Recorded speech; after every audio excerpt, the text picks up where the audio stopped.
we're going to differentiate this for df dx, df dy, d squared f dy dx. So when you're differentiating for df dx, you want to hold anything that contains a y term as constant and almost ignore it. You're only going to be differentiating anything with an x in. So we're going to use the product rule.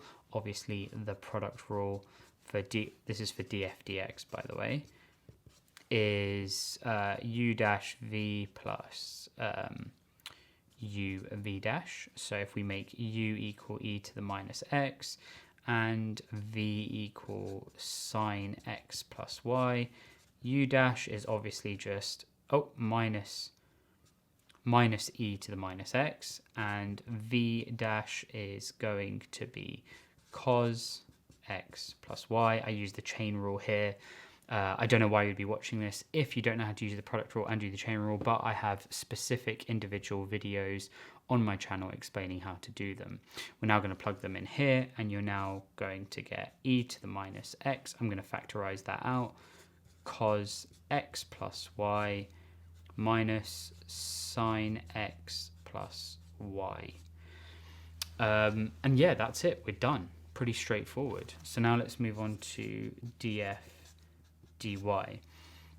So e to the minus x contains no y terms, so therefore it doesn't depend on y, so we can just ignore it. But however, there is a cheeky little y here, so we do need to differentiate this. So if we differentiate this using the chain rule, we're just going to be looking at, so let's do d over dy of sine x plus y is obviously going to become cos x plus y. We now bring back in the e to the minus x, so therefore obviously df dy is e to the minus x cos x plus y. In the next step, we're going to do d squared f dy dx. We take df dx, I'm going to differentiate this with respect to y by itself. So d squared f dy dx. So I'm not going to rewrite that out again, it's pretty ridiculous, but we're going to break it up. So we're going to just differentiate this term, and then we're going to differentiate this term.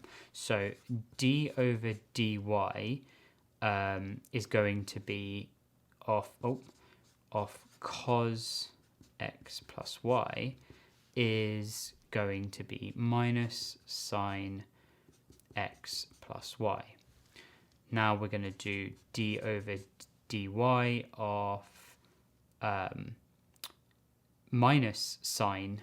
I'll bring the minus in. Usually I just differentiate this by itself and then I'll bring this minus in later, but it doesn't really make a difference. So obviously this now differentiated with respect to y by itself is going to be minus cos x plus y.